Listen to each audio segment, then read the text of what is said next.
dalawang anak ni Aaron kung paano po ito namatay. Atin pong alamin at basahin ko po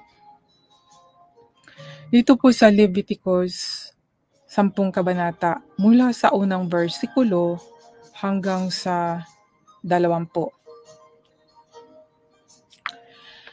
Ang dalawang anak ni Aaron na sina Nadab at Abiho ay kapwa kumuha ng lalagyan ng insenso.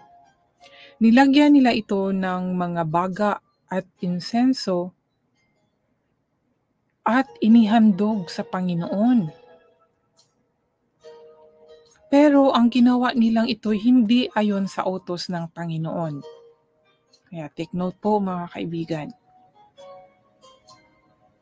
Dahil iba ang apoy na kanilang ginamit para rito. Dahil iba ang kanilang apoy na ginamit para rito, kaya nagpadala ng apoy ang Panginoon.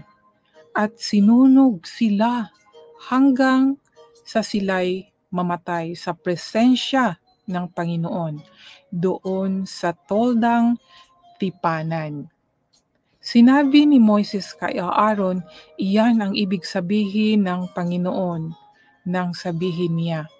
So, yan mga kaibigan, dito sa Leviticus chapter 10 verse 1 to 3 na kung hindi natin o noong unang panahon hindi nila masunod ang kagustuhan ng Panginoon o yung utos na iniba nila, may mangyayaring hindi mabuti. Kagaya po dito sa anak ni Aaron. Imagine, anak po ni Aaron ito at mga pari po ito kasi mga anak ni Aaron ay mga pari.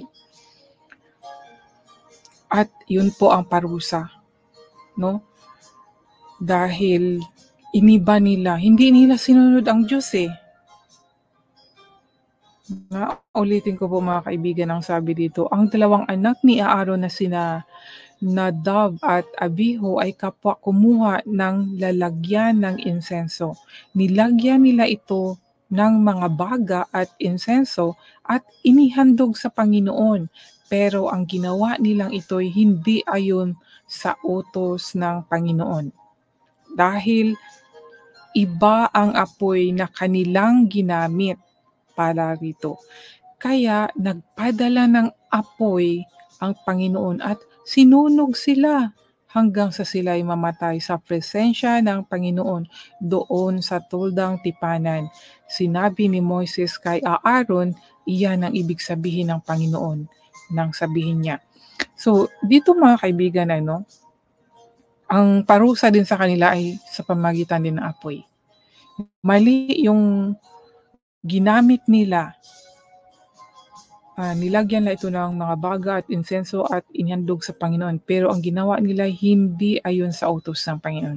Hindi ayon sa utos ng Panginoon dahil iba ang apoy. Iba ang apoy na kanilang ginamit. Imagine, apoy sa apoy. Apoy, nagkamali sila sa paggamit ng apoy at yun din, sa apoy din sila namatay. Yan po ang kapangyarihan ng Diyos kung paano po siya magalit noon, no? At kung ano po kasi yung sinabi niya pag hindi susundin, hindi masunod ay yun, talagang pinakita niya sa mga tao noon na talagang siya ay makapangyarihang Diyos. Naiwan ko lang po sa atin ngayon kung atin pa bang naramdaman ang ganitong karamdaman na may takot tayo sa Diyos, no? Hindi natakot dahil nakakatakot ang Diyos, hindi sa ganun, kundi natakot tayong gumawa ng kasalanan dahil merong parusa. Sabi ng ibang mga ngaral na wala na rang parusa. Kaya tingnan niyo po ang mga turo na ito, Sabi nila pag may parusa ay kulto daw.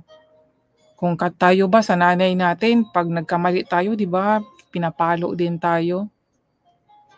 Sabi nila, sa ngayong panahon, wala na daw kasi tinapos na nga daw lahat ni Jesus Christ. Meron pa rin mga kaibigan kung sa anong paraan, hindi sa ating paraan, sa paraan ng Diyos. Merong disiplina at kung sobra, may parusa.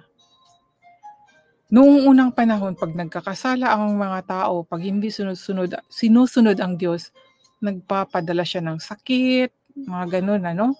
So, sa ngayong panahon,